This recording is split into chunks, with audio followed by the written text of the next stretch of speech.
Mahatma Gandhi led India to independence from England. Through the employment of civil disobedience and non-violent resistance, Gandhi inspired civil rights movements, not only in India but across the globe. He was a symbol of peace and human rights, but he was assassinated on January 30th, 1948 by Nathuram Godse during an evening prayer ceremony. Godse shot Gandhi 3 times in the chest, just months after Gandhi helped secure India's independence. The world has not been the same since Gandhi's death, so one has to wonder what would have happened if Gandhi had lived on. That's exactly what we are going to talk about right now on Life's Biggest Questions. Hello and welcome back to LBQ. I'm Charlotte Dobre. Don't forget to hit that like button and let us know in the comments below what topics you would like to see next. Gandhi is one of the most important peaceful figureheads ever to have lived. He was known for his non-violent resistance, where he would use his intellect and his body to demonstrate how to resolve conflicts. Gandhi was dubbed Father of the Nation and most commonly known to the people as Bapu. If he had lived on, it would only have been for a few more years, given the age he was assassinated.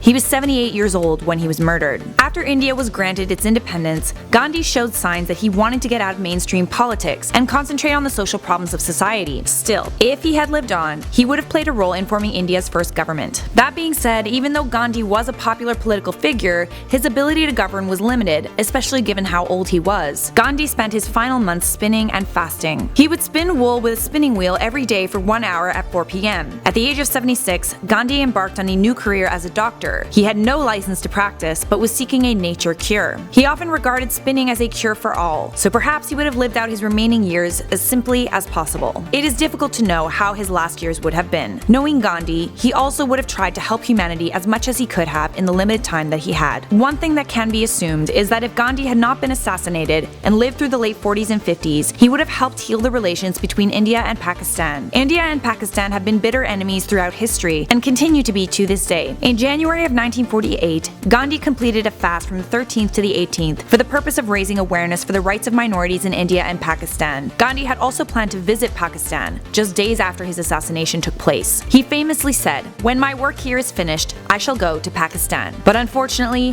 his desires to mend the wounds between India and Pakistan were one of the reasons why there was a conspiracy to assassinate him. Following the partition of India and Pakistan, there were mass murders, rapes, and riots all over India. During the trial of his murder, Godse said that the government in India at the time was unfairly favorable toward Muslims, and he accused Gandhi of dividing the country into India and Pakistan. Gandhi was looking to abolish the Indian Congress, so if he had succeeded, he would have made even more enemies and likely sparked further assassination attempts. If Gandhi had lived on, he would have continued to speak publicly about nonviolence and tolerance, values that are passed down through generations of Indian people even to this day. Perhaps he would have lived long enough to speak on television, allowing millions more people to witness his powerful words of wisdom and inspiring future generations of Indians and civil rights activists as he had already done. All in all, during his long life, Gandhi had succeeded in achieving what he set out to achieve. Another few years might not have been as impactful. He would have continued to further social change while not being as active in politics. But like many other important people who have been assassinated throughout history, Gandhi's murder elevated him to a godlike status. Gandhi was essentially a saint who was committed to the betterment of humanity. When he was assassinated, the violence and riots occurring in India stopped. His murder made people stop and think and reevaluate. It is sadly ironic that a man who was an advocate for peace ended up dying as a result of violence. How do you think the world would be different if Gandhi wasn't assassinated? Let me know in the comments below. Thank you so much for watching our whole video. I just want to take a moment to let you know about our Patreon page, where you can sign up to be a patron of Life's Biggest Questions for as little as $2 a month. There are different perks depending on how much you would like to donate, so please check out the link and also to find out what we look like. And if you want to continue watching Life's Biggest Questions, there's another great video over here: what if Martin Luther King Jr. wasn't assassinated?